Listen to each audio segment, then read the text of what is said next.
Good morning. My name is Brika, and I will be your conference operator today. At this time, I would like to welcome everyone to the Vertiv's second quarter 2024 earnings conference call. All lines have been placed on mute to prevent any background noise. Please note that this call is being recorded.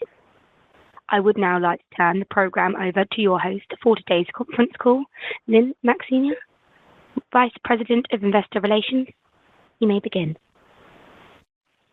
Great. Thank you, Brika. Good morning and welcome to Vertiv's second quarter 2024 earnings conference call. Joining me today are Vertiv's Executive Chairman, Dave Cote, Chief Executive Officer, Giordano Albertazzi, and Chief Financial Officer, David Fallon. Before we begin, I would like to point out that during the course of this call, we will make forward-looking statements regarding future events, including the future financial and operating performance of Vertiv. These forward-looking statements are subject to material risk and uncertainties that could cause actual results to differ materially from those in the forward-looking statements. We refer you to the cautionary language included in today's earnings release, and you can learn more about these risks in our annual and quarterly reports and other filings made with the SEC. Any forward-looking statements that we make today are based on assumptions that we believe to be reasonable as of this date. We undertake no obligation to update these statements as a result of new information or future events. During this call, we will also present both GAAP and non-GAAP financial measures. Our GAAP results and GAAP to non-GAAP reconciliations can be found in our earnings press release and in the investor slide deck found on our website at investors.vertiv.com. With that, I'll turn the call over to Executive Chairman Dave Cote. Morning, everyone. Well, I am quite pleased with our continuing trend of very strong financial performance. As I think about what attracted me to Vertiv, it was a great position in a good industry. Unfortunately, it turned into a great position in a great industry. There was a lot of work to do to get the business moving in a direction to consistently drive value and increase returns to share owners. And I have to say, Gio and his team have done an excellent job starting to unlock this potential. Initial signs of progress are evident in the financial metrics, strong orders and sales, and substantially increased profit and cash flow.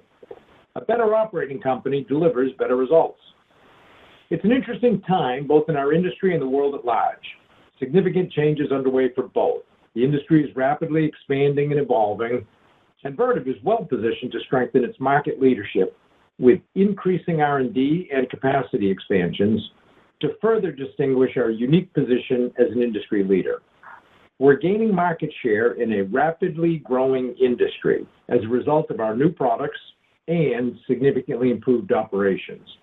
At the same time, we're strengthening the resilience of our organization. 2024 is shaping up to be a great year and sets a very strong foundation for future years to deliver sustained value creation. So with that, I'll turn the call over to Gio. Well, thank you, Dave. And we go to slide 3. We had a very strong first half of 2024. Q2 organic sales were up 14%, led by Americas, with strong growth in EMEA as well. We continue to see very strong orders growth, up 57% year-on-year and up 10% sequentially from a very high level in Q1. Book-to-bill remains very high as well, with Q2 at 1.4x. More discussion to follow on this point on slide 5. Pipeline velocity has continued to increase, and we are seeing the acceleration in large orders. The same dynamics we shared with you in April are continuing for large orders. Customers require longer delivery dates than in the past. Hence, a lot of the orders are creating backlog in 25 and beyond. Adjusted operating profit was $382 million, and adjusted operating margins expanded 510 basis points to 19.6%. As Dave mentioned, better operating companies deliver better results. Our adjusted free cash flow is another good story, generating $333 million in the second quarter. We are converting our profitability to very good cash flow performance. Our net leverage was 1.8x at the end of Q2, so well within our targeted range of 1 to 2x. We, again, raised our full-year guidance across all financial metrics and expect organic growth of 13%, adjusted operating profit of $1.435 billion, with margin expanding to 18.7%, and adjusted free cash flow of $875 million, up $50 million from previous guidance. Let's go to slide 4 now. You may recognize this slide. We wanted to use it once again to give a directional indication of what we are seeing in the market. By and large, the market remains quite healthy, and we see the continued acceleration of infrastructure built out in hyperscale and colo markets.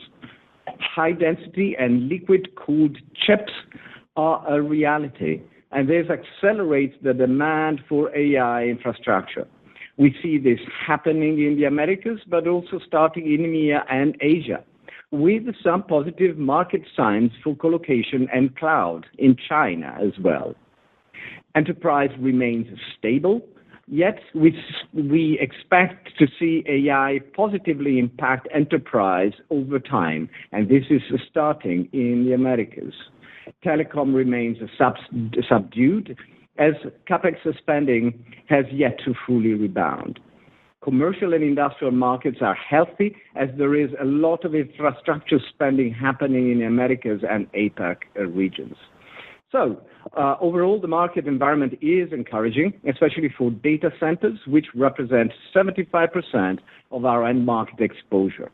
We have heard feedback from investors about the data center market becoming a more conspicuous place these days from a competitive standpoint. This is true, but we believe we have competitive advantages that are tangible, quite unique, and being further reinforced.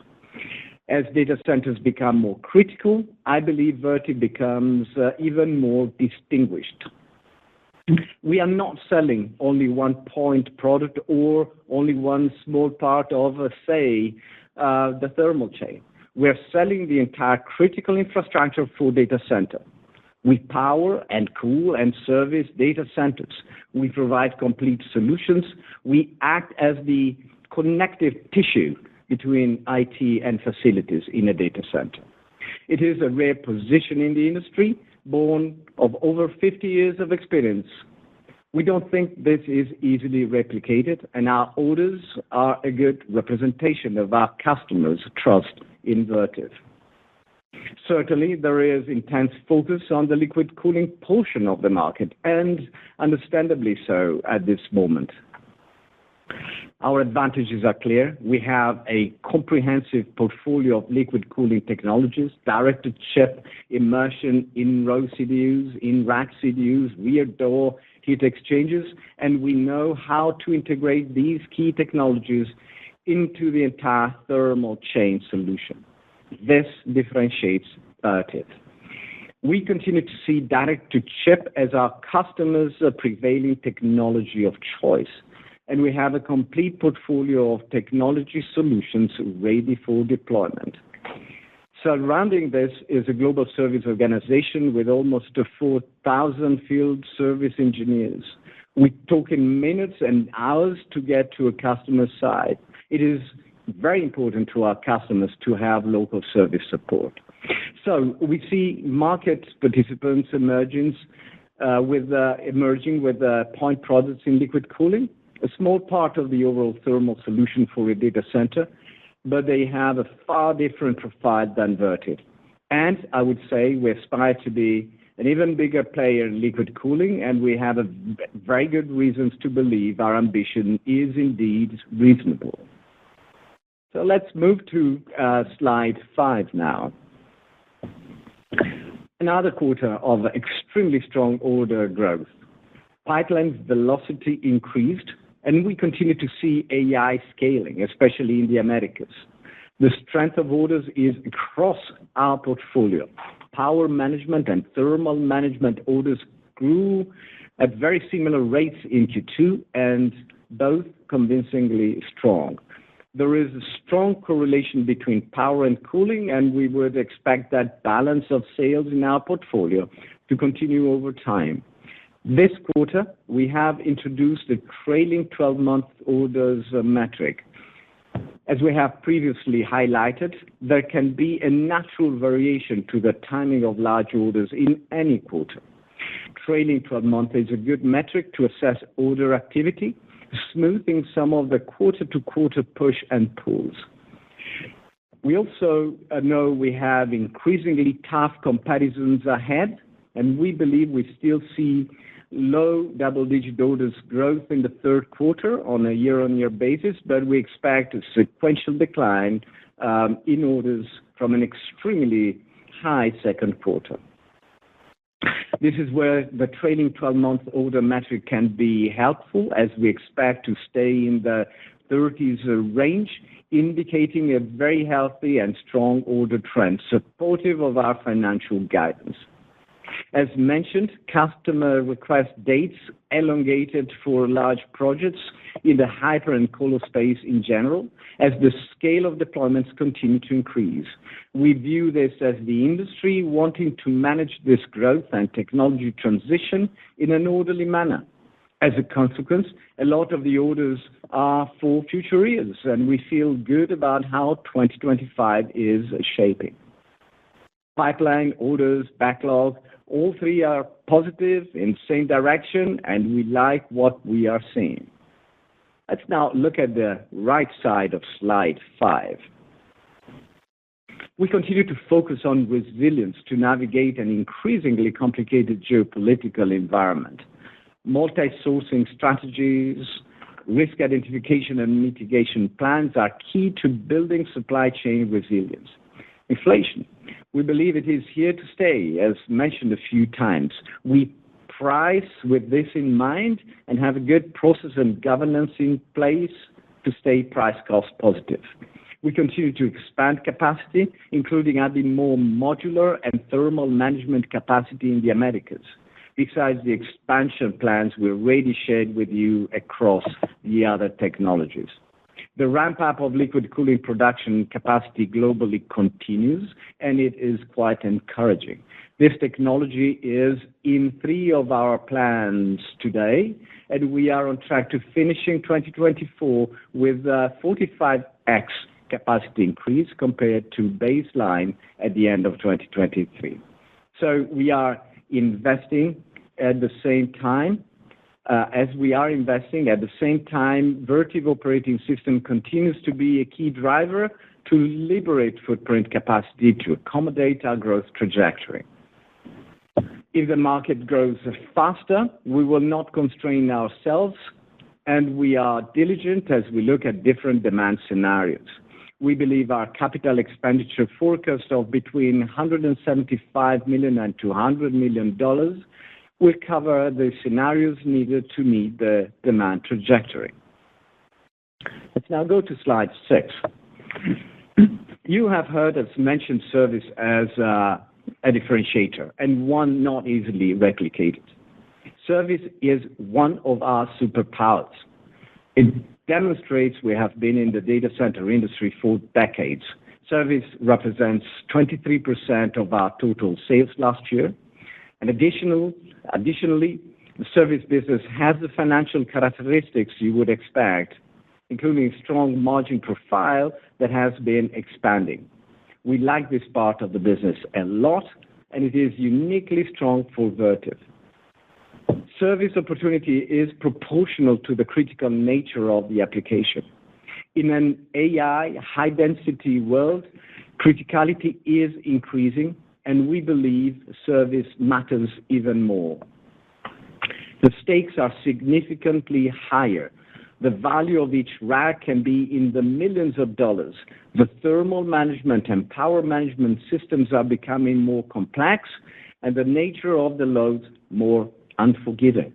Telemetry, predictive services, and an ability to have experts on site in minutes or hours is essential. We are training our global service engineers proactively to be partners of to be a partner of choice to help our customers navigate this complexity. In fact, I'm absolutely thrilled to share an exciting use case where Compass data centers have chosen Vertiv to provide full-time, site-based, embedded Vertiv crews to do service management and predictive maintenance on some Compass data center sites. The scale of data center deployment is becoming much larger.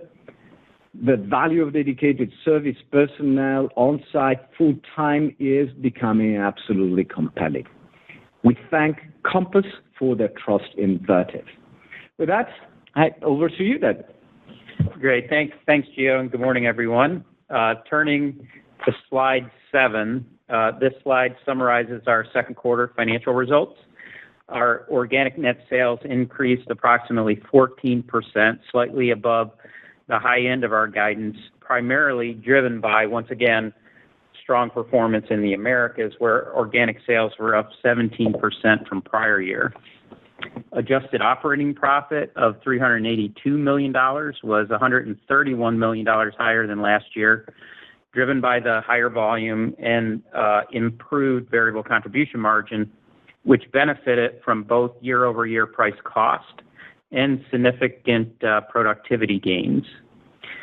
This improved productivity, which has been catalyzed by the continued implementation of VOS principles in our plants and within our functions, and notably procurement, was the primary driver for the $57 million beat versus the midpoint of guidance, and also a primary driver for the 510 basis point increase in adjusted operating margin to 19.6%, just 40 basis points short of our long-term target. We are seeing the benefits of an intense focus on operational execution across all parts of the business. And the exciting thing is that there's still a lot more to do, so please stay tuned. Moving to the right, our second quarter adjusted diluted EPS was 67 cents, 21 cents higher than last year, primarily driven by higher adjusted operating profit. We generated $333 million of adjusted free cash flow in the quarter, over $100 million better than last year, primarily due to higher profitability and improved working capital, which declined to 17.1% of annualized second quarter sales. Some of this trade working capital improvement was due to favorable timing, including with advanced payments, which effectively shifted cash into the second quarter from the third and fourth quarters. Nonetheless, good progress with cash flow and working capital, but just like margins, still a lot more to do. Finally, on this page, net leverage was 1.8 times at the end of the quarter, within our stated leverage target range of 1 to 2 times, and liquidity strengthened to $1.2 billion. Our balance sheet is strong and should remain strong based upon our expectations for free cash flow as we focus on flexibility to evaluate capital deployment opportunities. Turning to page 8, this slide summarizes our second quarter segment results. As mentioned, we saw strong top-line growth in the Americas, up 17% from last year, primarily from continued momentum in the hyperscale and co-location markets. More impressively, this growth was on top of a challenging comparison to second quarter 2023, where sales were up 48% from 2022. Adjusted operating margin in the Americas expanded 540 basis points to 25.4%, with the increase driven by favorable price cost and significant productivity. APAC sales increased 6% organically, with China slightly down, but more than offset by strong mid-teen growth in India and the rest of Asia. We still characterize China as stable, but based upon visibility into an improving sales pipeline, we are optimistic that China will commence year-over-year growth in the second half. APAC adjusted operating margin decreased 180 basis points from last year, in part due to a discrete $6 million expense in this year's second quarter. However, on a year-to-date basis, APAC operating margins are still 100 basis points higher than last year, despite this one-time expense, and we expect operating margins to increase in the back half of the year, correlated with the expected increase in second half volume. EMEA organic sales increased 14% in the second quarter, in part driven by strong modular solutions growth. We are certainly encouraged with the momentum in this part of the business as customers increasingly use modular solutions to accelerate expansion of data center capacity. EMEA adjusted operating margin increased 480 basis points to 25.9%, as EMEA and Americas continue to compete for highest regional adjusted operating margins. So EMEA won the quarter, but the Americas is ahead year to date, and we'll see how the rest of the year plays out. Moving to slide 9. This slide summarizes our third quarter guidance. We are expecting a third quarter that looks largely consistent with second quarter, including organic sales growth of approximately 14%, offset by a $20 million foreign exchange headwind. The regional sales growth profile is slightly different, with all three regions expected to grow in the low teens, which implies sequential acceleration in APAC and notably China, as I referenced on the previous slide. We expect third quarter adjusted operating profit of $385 million at the midpoint, and adjusted operating margin of 19.6%, up 260 basis points from last year's third quarter, with expected benefits from operational leverage, price cost, and continued productivity gains. Next, turning to slide 10, our full year guidance. After a strong first half, we are increasing the midpoint of our sales guidance by $50 million, including $75 million organically, partially offset by $25 million of incremental foreign exchange headwinds. Higher organic growth is primarily in the Americas and APAC. We are also increasing the midpoint of our adjusted operating profit guide by $85 million to $1.435 billion, due in part to higher volume, but also based upon higher expected variable contribution margin in the second half, driven by continued productivity, both in procurement and manufacturing. As a result, we are increasing our adjusted operating margin guidance to 18.7% at the midpoint, 100 basis points higher than previous guidance and 200 basis points higher than initial full-year expectations from our November investor conference. Now, some analysts will likely inquire why year-over-year incrementals are not projected to stay above 60% for the second half, as they were in the first half. And in short, year-over-year variable contribution margin comparisons are more challenging in the back half of the year as our productivity initiatives accelerated in the last two quarters in 2023. In addition, we anticipate a ramp-up of fixed costs in this year's back half as we continue to prioritize investment in capacity and technology. The 18.7% full-year adjusted operating margin guidance propels us closer to our long-term target of 20% plus. Certainly, this long-term target is within range, and we expect to exit the fourth quarter near that level, which sets a good foundation for 2025. Our projected 2024 adjusted diluted EPS of $2.50 at the midpoint is more than 40% higher than 2023, primarily driven by higher adjusted operating profit. Like last quarter, we do provide additional information on income taxes and share count in the appendix. Finally, for me on this slide, we increased adjusted free cash flow guidance by $50 million to $875 million, primarily driven by higher adjusted operating profit and partially offset by higher income taxes and additional investment in trade working capital. Our full-year adjusted free cash flow guidance implies approximately $440 million of cash generation in the second half, which we expect to be relatively uniform in the third and fourth quarters. And with that said, I turn it back over to Gio. Well, thank you. Thank you very much, David. And a quick summary here as we go to slide 11. So I'm I'm very pleased with our strong first half performance.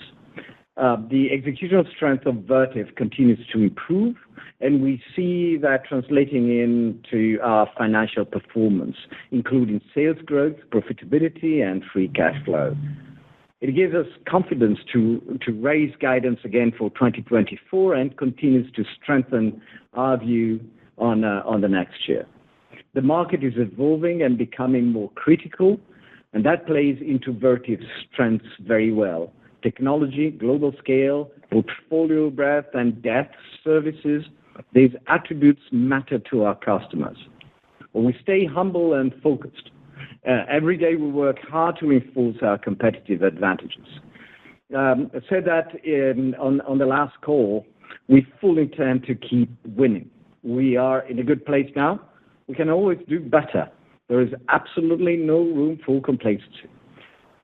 We are making substantial progress, but our full potential is much bigger and keeps growing. And the entire Vertiv team is very excited about this. An important point on this slide, we plan to have an investor event on November 18th in conjunction with Supercompute 24. So more details on this will follow, but I want to make sure that this is on your calendars and radar screens. With that, Brica, over to you and for the Q&A. Thank you very much. Thank you, Gio. We will now begin the question and answer session. In order to ask a question, please press star, then the number 1 on your telephone keypad. As a reminder, please limit yourself to one question. We'll pause for a moment to compile the Q&A. We have the first question on the phone lines from Amit Daryanani with Evercore ISI. You may proceed, Amit. Yep, thanks a lot, and good morning, everyone. I'll stick to the one-question rule. I'm wondering, Gio, if you could just help us frame the order trajectory expected in September quarter. Really help us understand maybe what's driving the deceleration in September to being 10 to 15% versus the high 50, 60% we saw in the first half. And then, crucially, just how do you see these orders converting to revenues over time for the company? It would be really helpful to frame that as well. Thank you. Thank you, Amit, and very good day to you. I think I stated in the script we are happy with the pipelines that we see, and those pipelines, of course, are reflecting a positive trajectory for the market, and our overall view of the market continues to be positive.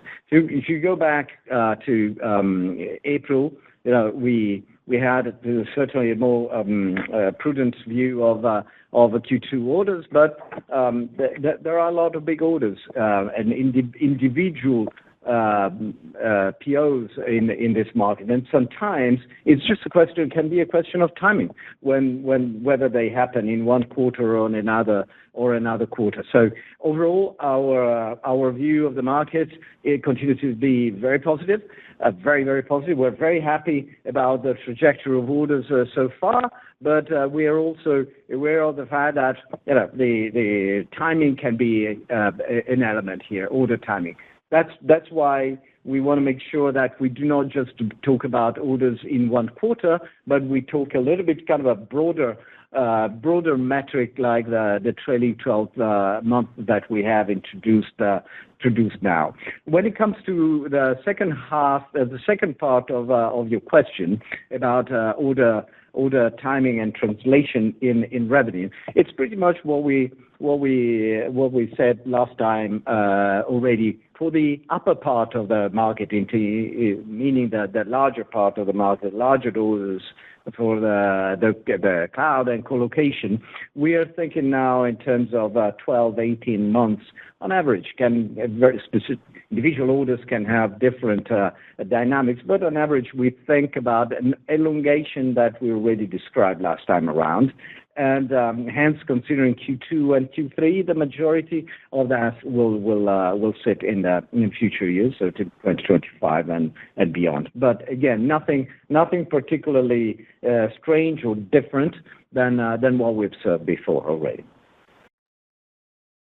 Thank you. We now have Steve Tusa with JP Morgan. You may proceed. Hi, good morning. Hi, Steve. Hey, Steve. You mentioned the 30 to 35% trailing 12 months. Is that a good trend to think about here, going forward, given how positive you are, and any comments on, how the pipeline is trending year over year? And then just lastly, as a follow-up to that on orders, how do you book campuses or like a phased order where, you may be working on 3 buildings or something, or 3 data centers in a certain campus, and you may be contracted to do all of that? At what point do you actually, book that order? Is it booked all at once, or as these things, as the shovel goes into the ground? Thanks for any color on all that. But thank you for your question. So certainly we call the 30-35% trailing 12 a strong trajectory, and one that can sustain our growth long term. So we certainly like that range a lot, and it's a range that reflects a strength in the market for Vertiv. To your question about how we book campuses, I've been vocal about the fact it's very, very important to be in the first part of a campus or a development as then capacity gets expanded over time. But the way we book is PO by PO. There's no other way. We get a PO, we book a PO, and we call an order only what is actually fully legally binding. So it's really about what customers order actually from us. Thank you. We now have Nicole DeBlase with Deutsche Bank. You may proceed, Nicole. Yeah, thanks. Thank you. Good morning, guys. There you go. So I want to spend some more time on orders just because I think this is the big investor concern and what's kind of reflected in the market today. So I guess the assumption that you get to 10 to 15% growth in the third quarter implies like a 20% step down sequentially. Like, what is that founded in? Are you guys just kind of making a conservative assumption that, hey, we've had a few quarters of really strong large project orders and that may not continue? And then are you actually seeing like large orders in the pipeline start to diminish because you've booked so many large orders? Just trying to get a sense of, how you come to that 10 to 15% growth year on year. And if we could be sitting here, 3 months from now with another positive surprise from an order perspective. Thank you. Well, thank you for the question, Nicole. It's certainly a little bit paradoxical to think that the concern is orders are a concern after 2 quarters of almost 60% year on year. But I hear you. As I said, the pipeline continues to be strong. And again, the pipeline reflects the dynamics of the market and testament to a very strong visibility that we have in the market commercially, and not just the way we understand the market. But again, the message is not different than the message that we gave, if you will, a quarter ago. It's just that it's that message. With more good news on top of that, as the good news is strength on the second quarter actual orders. So I continue to be very, very optimistic about the way the market is evolving and our position in the market. We like the trajectory of our pipelines, and we like also the way pipelines are shaping up in the rest of the world. Of course, we know that's very, very strong in the Americas. So AI dynamics are playing in a favorable manner.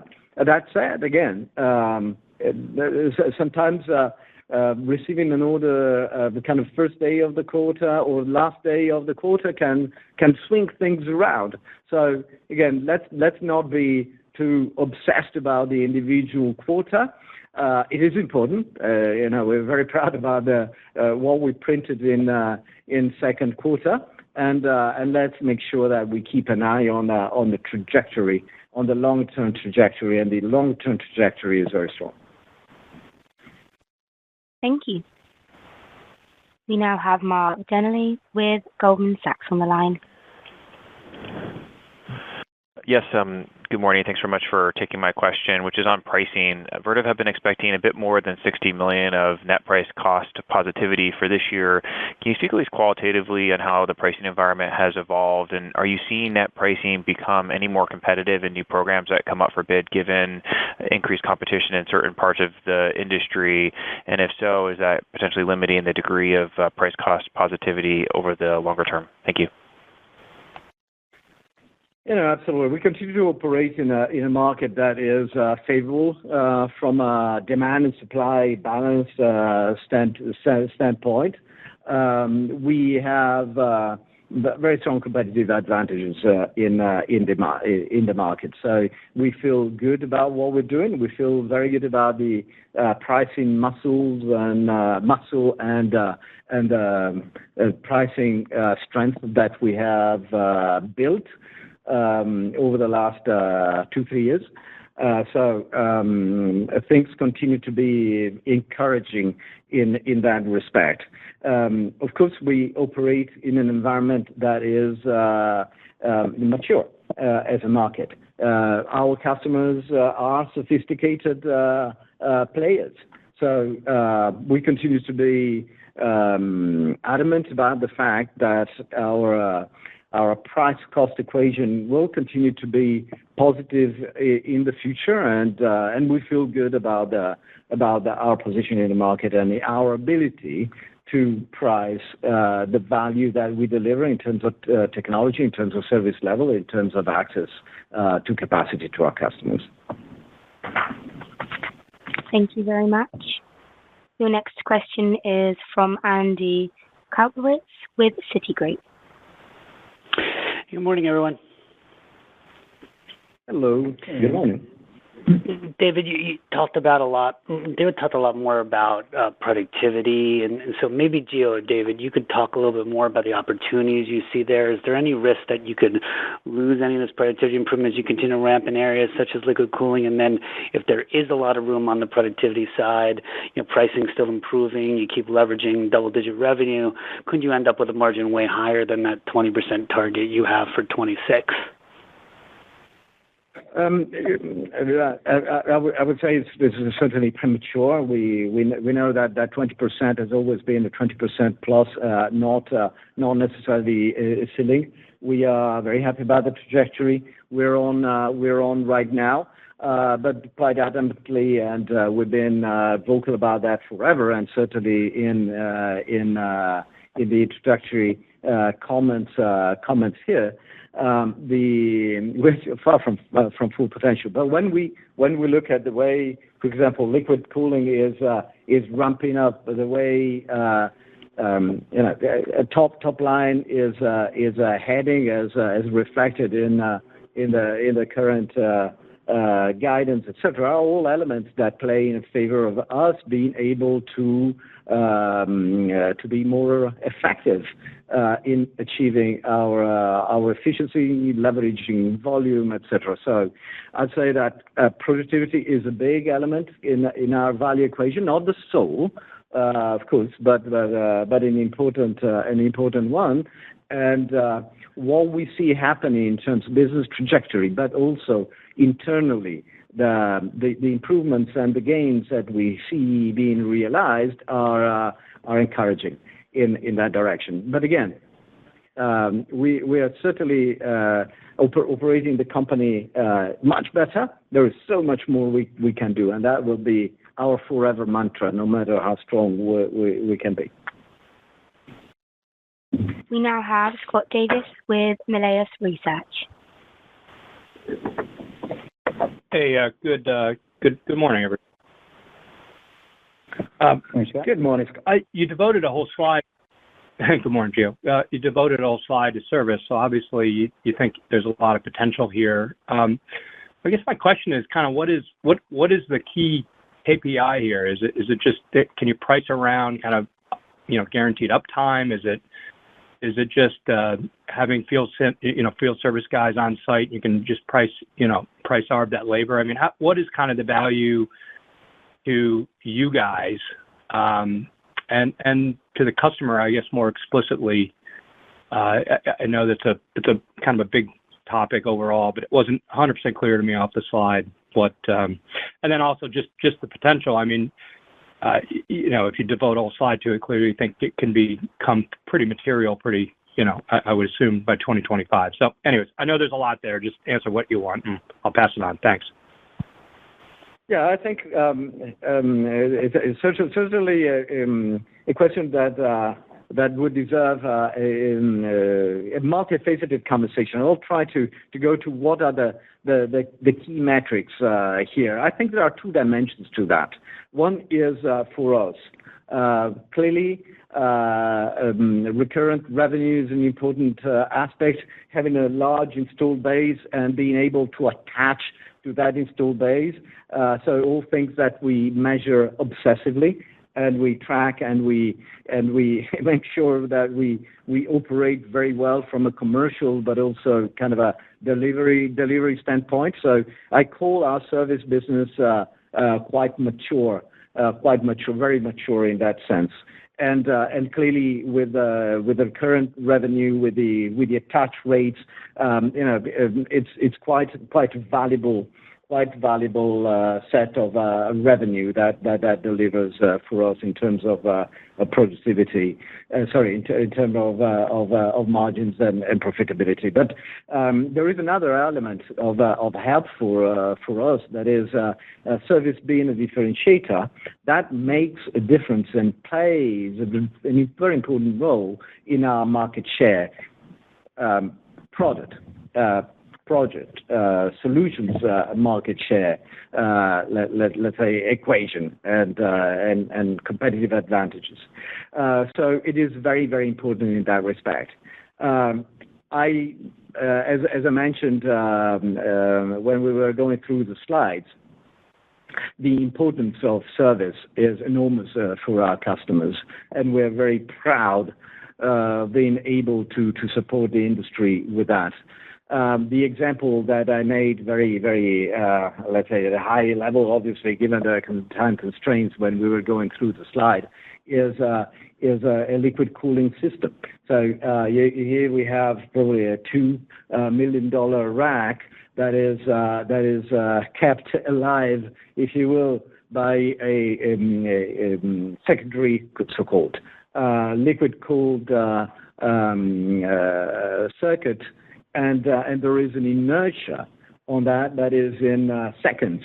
So differently from the past, when you would have an entire room helping if something goes wrong in a thermal system, here you have your CDU and your two or multiple $2 million racks. So you have to be able to see things before they happen, and when you see something, be able to intervene in seconds. So the value is really the utilization and the resilience of our customers' infrastructure. And it is enormously important. There is an element as well, another element is enabling a deployment. And especially as technologies become more complex, as they are, everything that is project commissioning, etc., is of an increasingly impactful importance. Thank you. Your next question comes from Michael Elias with TD Cowen. You may proceed. Great. Thanks for taking the question. When I look at the underlying data center market, I see that supply and demand are meaningfully imbalanced. And when I take a look at spot data center market pricing, I see it's up about 20% year over year over the last few years. Then when I drill that down into the unlevered yields that data center operators are generating, I mean, they're seeing yield expansion to the tune of 100 to 150 basis points year over year, which says to me that their returns are expanding faster than their cost to build and their cost of capital. So when we think through the price-cost dynamic for Vertiv, my question for you is, should price grow linearly with the increase in underlying data center spot market pricing, given that that kind of price increase to the end customer would actually have no impact on their underlying returns? Just want to get a better sense of how to think about the relationship between data center price strength and your ability to price to the data center operators. Thank you. Well, I think it's really specific customer by customer and technology by technology. Different technology may have a different profile of let's say supply and demand balances. So it's hard to define general rule here. Certainly, what we see is in a market environment where vendors and especially a player like Vertiv with strong value proposition can translate that into value to our customers and translate that into price. Now, we'll of course go through all the aspects of your question and further reflect on that. But I'd say that we continue to operate in an environment that is favorable, but with players that are certainly very savvy, especially large colos and hyperscalers in their let's say buying dynamics. Thank you. Your next question comes from Jeff Sprague with Vertical Research Partners. Hey, good day, everyone. I was wondering if we could just maybe put a finer point on share and how you're measuring it. Obviously, there's a lot of concerns about competition. We've heard before, you're hearing on the call. But when we look at your order growth rate and the like, it doesn't appear to me there's a share issue. But you did mention you believe you're gaining share. So I wonder if you could just tell us how you're measuring that. How fast do you think the market's growing? Are you thinking about the answer to this question in terms of dollars per megawatt or some other metric? And just help us get a little more comfortable with how your business is performing relative to the competitive set. Certainly, well, thank you for your question, Jeff, first of all, and certainly our order trajectory is encouraging from the point of view of the signals that it gives us in terms of market share. There are parts of the market that are relatively new as well. There are parts of the markets that are quite mature in terms of having access to all the market information. So again, the answer should be specific to the technology. But in general, if we think about what we gave in November in terms of growth of the cloud colocation in the 14%, 17%, of course, our orders are encouraging. And market share is always something that is a little bit measured ex post. But the trajectory we are on certainly suggests that the outlook is positive in that respect. You were asking as well about dollars per megawatt, let's say vision or thoughts right now. At this stage, not very different from what we shared with all of you in the past. So thinking again in the 2.5, 3 non-AI. And 3.5 million per megawatt of TAM for Vertiv in the AI space. So that is for us still a valid let's say order of magnitude. We now have Nigel Coe with Wolfe Research. I'd like to I think take Jeff's kind of line of thought a little bit differently. Obviously. I tend to agree with the view that your front-end capability service network is a big advantage The other side of the coin is you've got a bunch of, Asian server OEMs that are trying to integrate around the server, and, they're there with CDUs, et cetera. Maybe just talk about their ability to do that, and maybe a bit more sort of obliquely, what sort of win rate are you seeing on liquid cooling right now? I'll go back. Well, thank you for the question, Nigel. And again, as mentioned when we were going through the slides, it's not just about having a widget. It's about having the ability, having first of all very strong technologies as we do, but then having very strong controls that are an important part of the liquid, especially CDU direct-to-chip equation, having the right manufacturing processes, the ability to scale and services. Clearly, we always evaluate our competitors very, very seriously. But when you think about the system integrators or other players in that space, we should not necessarily look at them as necessarily competitors. Very often they play a hybrid role, and they can be a route to market as well. So things are a little bit more nuanced than they may appear at a first glance.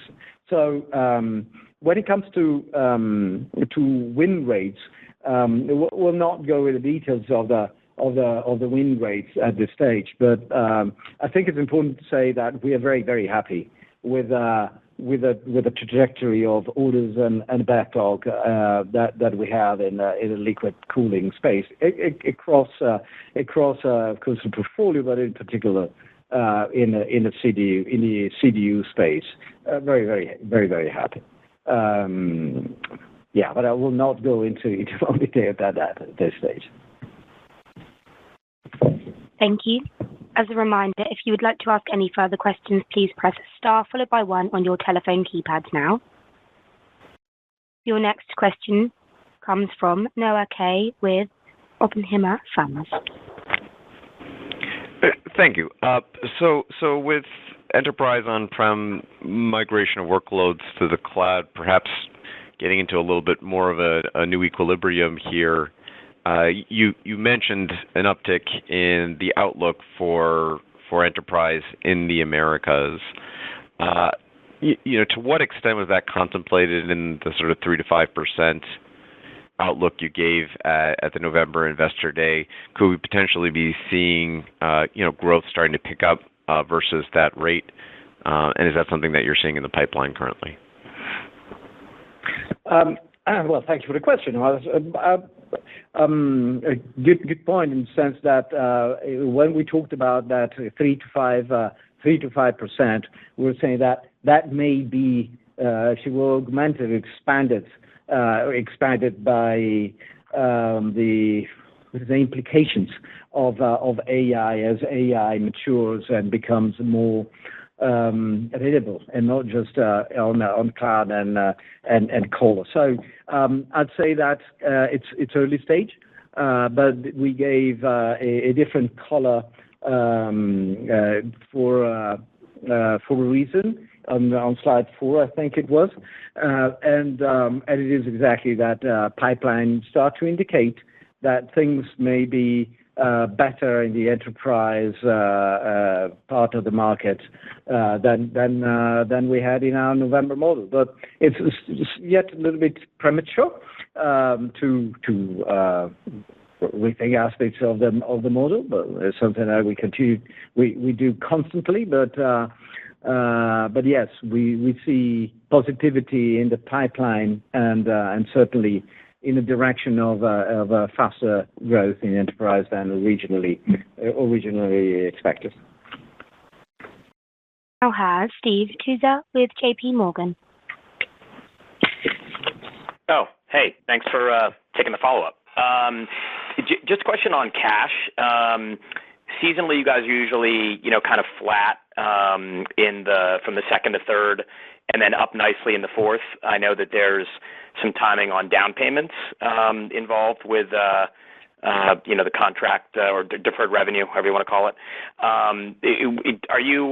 Why are you guys not expecting that this year? Is there some timing around that? Yeah, I think there's timing. If you look at our advanced payments, and you can look at the deferred revenue line in the balance sheet, that was up $150 million in Q2, and not surprising, based on the quantum of the orders we had in Q2. So effectively, that's a prepayment, and that would impact the cash flow timing going forward. So I think I mentioned, we would expect about $440 million for the rest of the year, and that should be pretty uniform. But similar to orders, there is an element of timing and lumpiness, especially with some of these advanced payments. But I think we're comfortable with the 220 for Q3, Q4. Thank you. Your next question comes from Nigel Coe with Wolfe Research.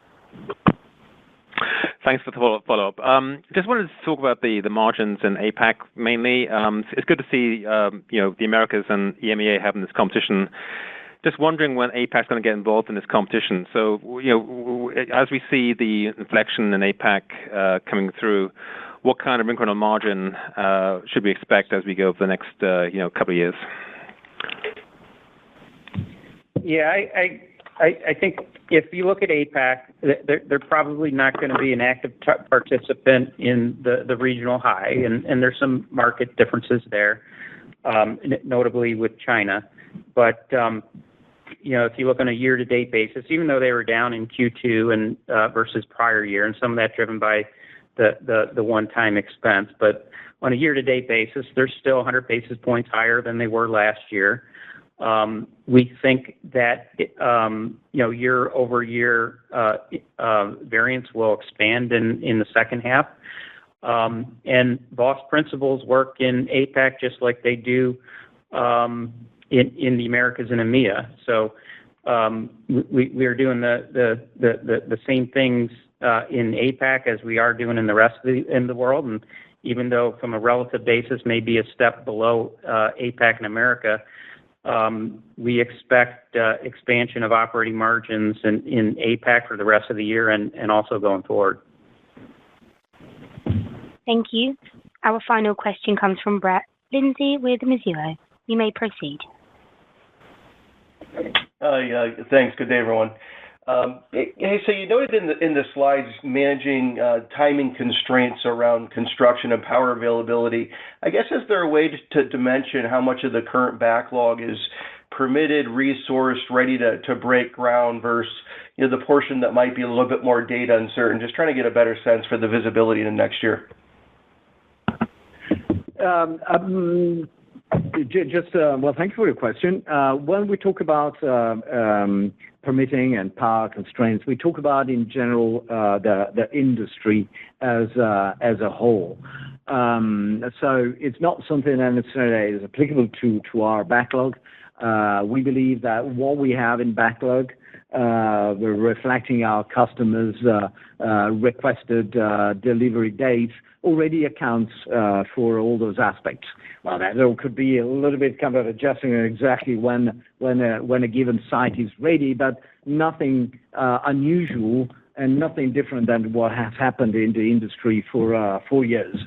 So if we go back to some of the expectations in the market for growth, a very strong double-digit growth in the industry and infrastructure in general, we said that already in our November Investor Day. Say, hey guys, there are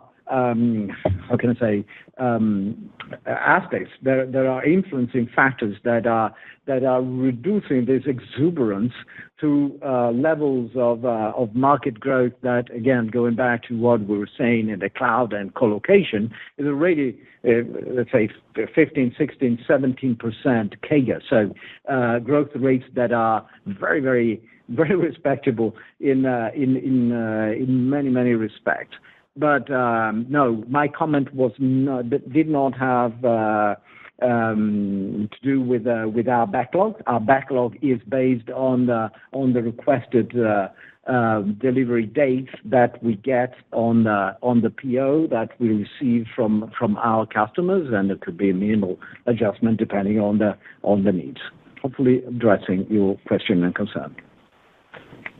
Thank you. This does conclude our question and answer session. I would like to turn the conference back over to Giordano Albertazzi for any closing remarks. Well, very good, and thank you, Rinka. Thanks everyone for joining us today. Big thank you for your questions. And I'd first and foremost I'd like to thank the Vertiv team for another quarter of strong performance. So really appreciate everyone's support, and have a great rest of your day today. Thank you. The conference call has now concluded. Thank you for attending the presentation. You may now disconnect from the call.